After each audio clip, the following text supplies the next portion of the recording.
This is Raymond's essay. The Rarity Bubble. Here we go. Some words are born already dead. Words that do not name, but float, weightless, on the surface of a culture that has forgotten how to think. Normie is one of them. It is pronounced with superiority, with a trace of irony or contempt, as if it opened a rift between the wake and the sleep. Strange and the ordinary, the initiated and the innocent. That rift does not exist. It is a semantic illusion, a mirage shimmering across the screens of digital subgroups, in forums, networks, and conversations of young people who proclaim themselves outside the norm while embodying it with perfect obedience. The normie is, they say, the average customer, the passive spectator, the one who lives according to the dictates of the market and habit, but who can truly escape that. Whoever accuses another of being a normie does so from an imaginary position, that of the person who believes their taste, their aesthetic, or their code saves them from the herd, yet that gesture does not liberate them, confirms them within the same logic of distinction that the market needs to survive. The anti-norm, with their fetish for the alternative, is merely a normie from another catalog. The term, moreover, lacks all conceptual depth. It is empty because it defines nothing. Cheap because it pretends much and thinks little. Confusing because it shifts meaning depending on who says it. And isologically, I think that's isologically, right? Lyso or liso? I don't know. Lysologically, because it spins around itself without ever touching a real reference. That doesn't help me. Lie or Lee? Like I-E or E-E? I know it's like L-I-S-O. I just don't know if it's an I or an E with the pronunciation.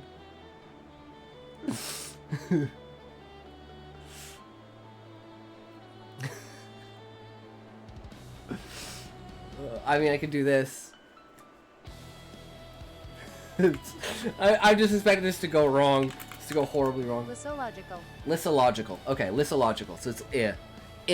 It wasn't even one of the picks that I had. It was the third option. Lysological. Normie describes no one. It only allows the speaker to look into a distorted mirror where they already appear more interested than everyone else. Hence the central hypothesis of this essay.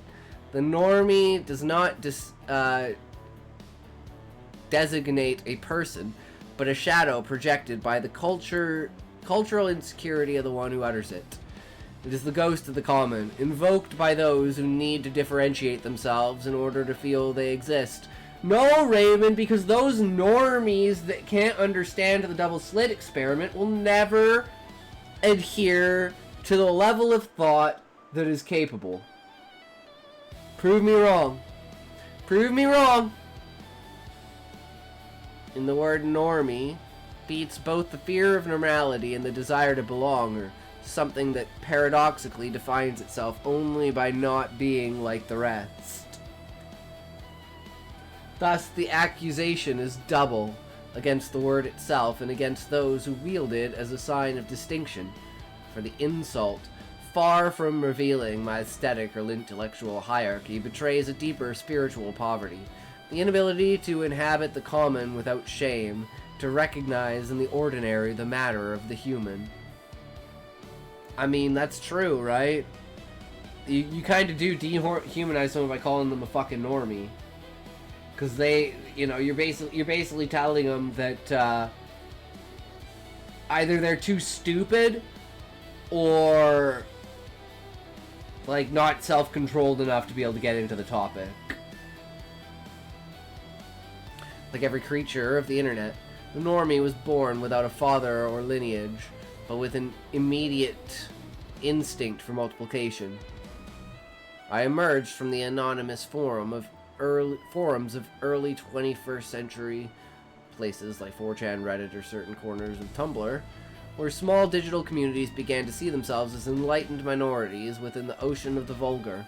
In that context, normie referred to outsiders, those who didn't get the in-jokes, who didn't grasp the codes, who didn't know what a meme was before it went viral. At last, it was a mark of complicity among initiates, a password of cultural belonging. That first usage had a certain innocence. Saying normie meant non-initiate, someone unable to join the games of a newborn subculture. It wasn't yet an insult, but a way to draw a line. Us, the ones who understand, them, the ones who don't. But every border needs enemies to survive, and soon that playful distinction turned into a mechanism of contempt. The normie ceased to be the harmless outsider and became the culprit for everything. Bad taste. Yeah, tourism is ruining anime. What a fucking joke. What do you mean tourists are ruining anime? That's a good... Having tourists in anime is a good thing. People that just pop in, watch a couple of like mainstream anime like Solo Leveling or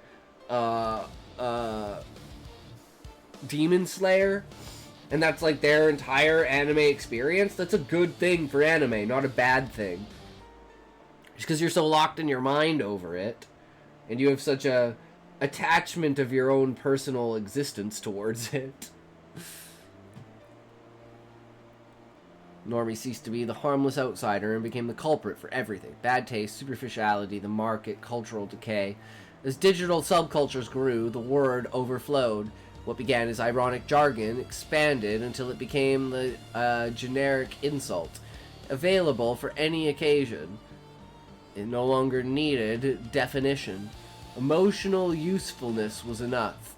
Normie became an instant weapon, a tool of negative distinction through which anyone could assert their difference. And thus, paradoxically, what was meant to be a sign of exclusivity became mass-produced. At this point, it's worth recalling a lesson Frank Zappa once expressed with prophetic procession. Observing the music industry of the 1960s, Zappa noted that the old record executives, men of cigars and suits, allowed experimental music to be recorded and released, not because they understood it, but because they were willing to take risks. I don't know what this is, they said, but put it out anyway. That ignorance, paradoxically, created space for danger. When those old men died, the supposedly hip, young experts took over, and with them came the censorship of taste. Only what was known to sell was allowed to exist. Now we live under the same logic. Subcultures believe themselves to be the Zappas of their time, for they have become the new executives. They don't risk, they curate. They don't listen, they categorize. The alternative has become the boutique version of the same. Every anti-normie defends their aesthetic comfort zone with the same bureaucratic prejudice as the cultural gatekeeper who thinks he knows what the audience wants. The word normie thus fulfills the role of the censor, dividing, ordering, protecting the mediocre from themselves. With its expansion, the term lost all relation to reality, ceased to refer to a kind of person, and began to function as an identity gesture. A performative act. Whoever says normie isn't describing another, they're describing themselves. The word is uttered to place oneself outside the ordinary, even if only for a moment, within a fiction of cultural superiority. But that fiction, like any symbolic hierarchy built upon nothing, dissolves as soon as it is spoken. The normie, then, is a category that began in humor and ended in arrogance, and began as play and ended as mask. Its genealogy reveals an uncomfortable truth. The more obsessed we are with not being normal, the more we resemble one another. Every attempt to define the normie ends in emptiness, not because its nature is mysterious, but because it has none. The normie is not a human type or a social class, nor an aesthetic sensibility. It is a category of exclusion without positive content. It designates no being, only an absence. Marks no identity, only a residue. Normie is a semantic shadow that exists only because someone needs to project it. In everyday use, the term is sustained entirely by negation. Normie is the one who is not alternative, not strange, not profound, not part of the something special. But that accumulation of negations produces not a contempt but a void, a concept but a void. Its logic resembles that of certain theological myths, that which can only be defined by what it is. What it is not becomes unfathomable. That one just hurts my brain. What it defined by what it is not becomes unfathomable. And the unfathomable, when used to point at others, becomes dogma. The essential paradox of the normie is that no one is safe from being one. The moment a group proclaims itself non-normie, another smaller group arises to denounce its conformism, its lack of authenticity, its dependence on collective taste. Term functions as an infinite trap. Every attempt to escape normality produces a new normality. Thus, the anti-normie ends up occupying the space of the normie they sought to denounce. Oh, Jesus Christ.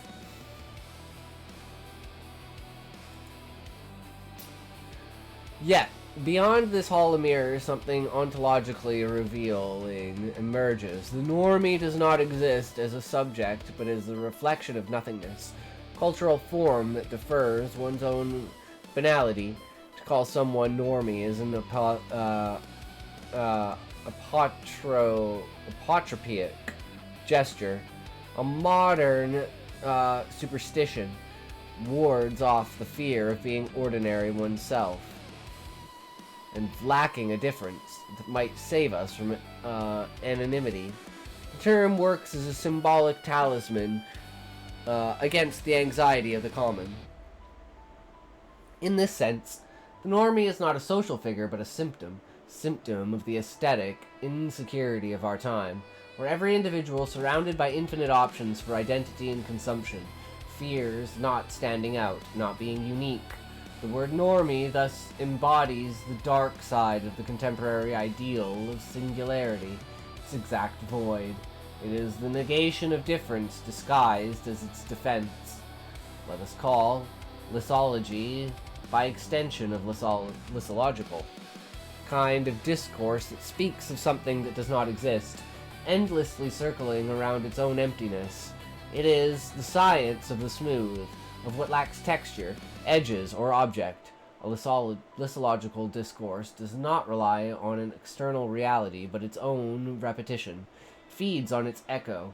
In it, the sign ceases to communicate and becomes a circular motion that merely affirms its verbal existence. The normie, in that sense, is the purest example of contemporary cultural lysology. No one knows exactly what a normie is, but everyone can talk about it. Its efficacy depends on context, but not on context, but on use. Not on precision, but on resonance. The less it means, the more it spreads. Its power lies not in the idea it conveys, but the idea it promises to whoever utters it. Digital subcultures, otakus, metalheads, gamers, cinephiles, niche aesthetic,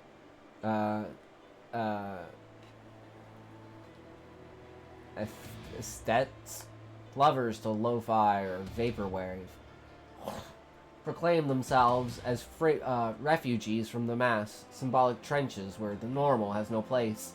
Yet their opposition to the normie functions as a mirror. It is in calling the other the masses that these communities recognize themselves.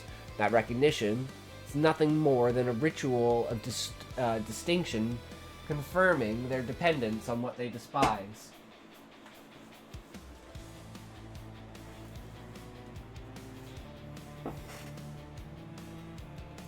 Because in truth, The alternative has become merely another mode of the same.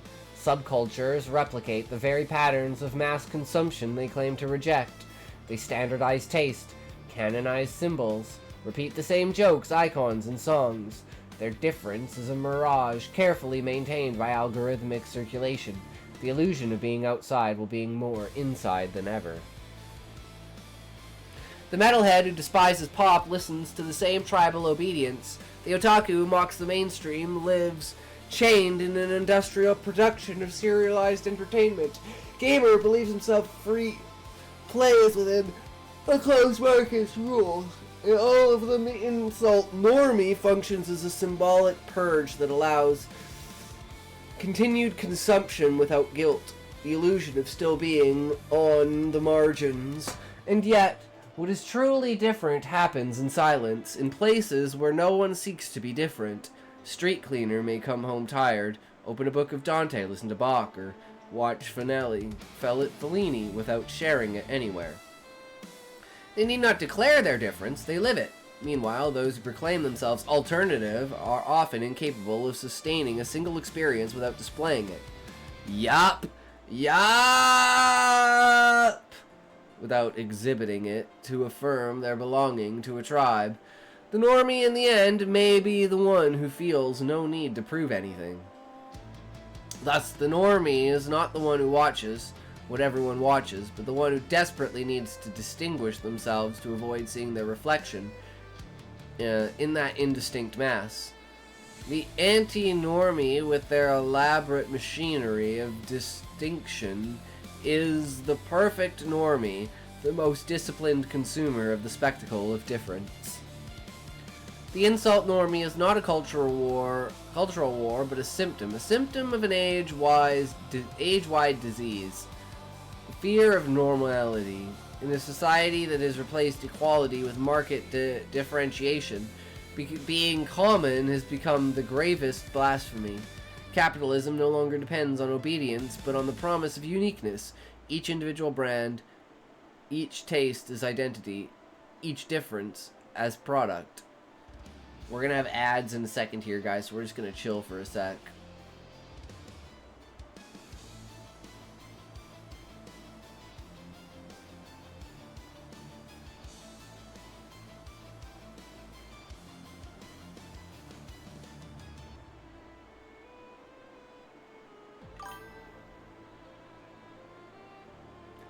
Talk!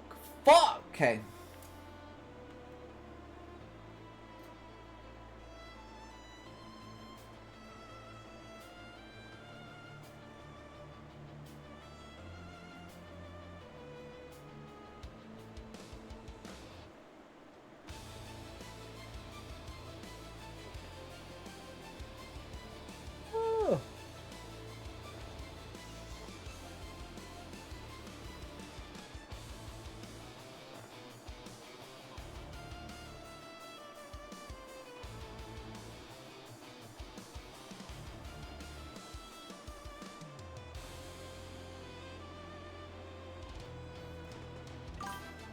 I like to think Callie's rat has a pic of chess on his little notebook. Chessie? Cheese? Oh! Fuck. I'm so retarded.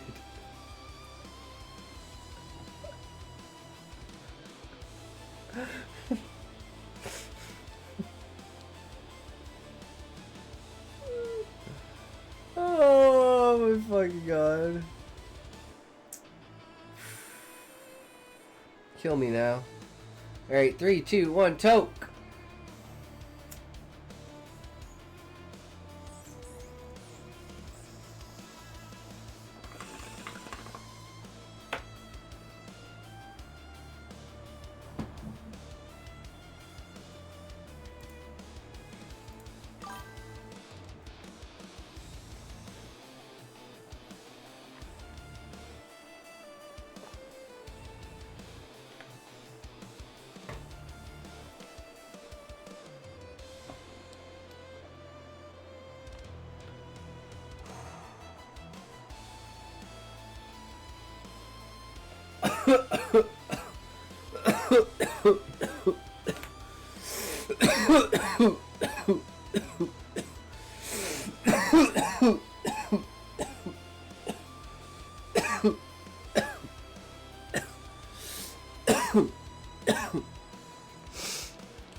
In that scenario, the normie embodies the one who opts out of the race to be unique.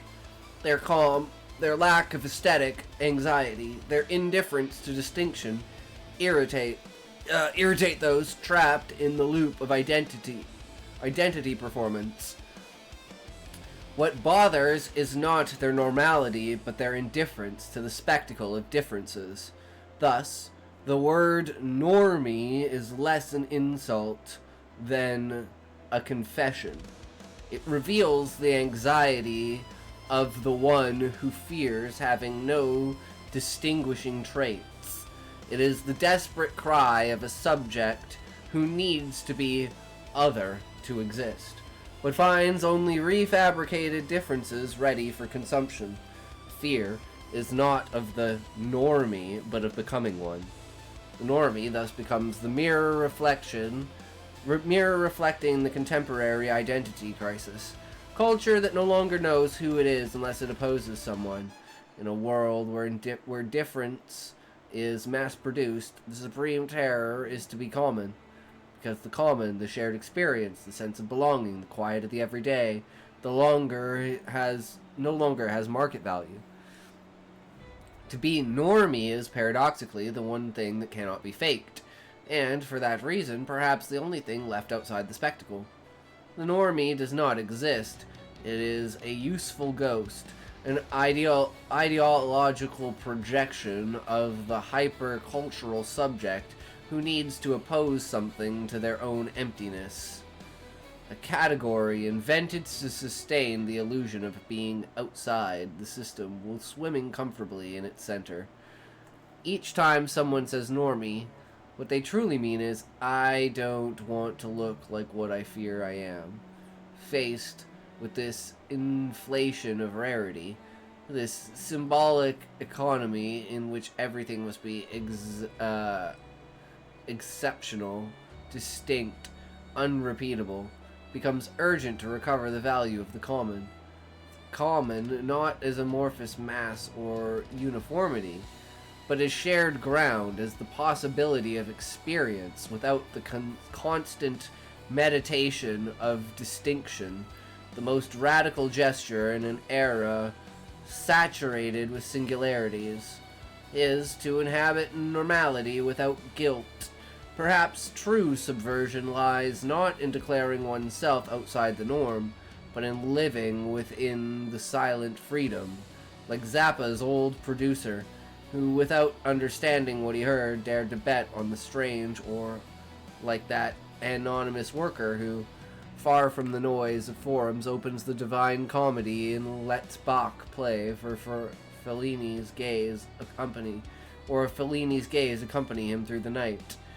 The common, when lived with depths, ceases to be norm and becomes mystery, nameless. Understand more. Perhaps that is where true resonance begins, in ceasing to call normie those who simply live without asking permission to be. True. Absolutely true, Raymond. I used to like normie, but I don't mind being a normie. But it is definitely taken so fucking far that it's like an insult. Yeah. It's just overdone, overused like everything else. It's just a fad. It'll come, it'll go. No one really cares. So now the question is, guys, now that you're all here, right? You're all here, right? Do you want to see the thing that I made today?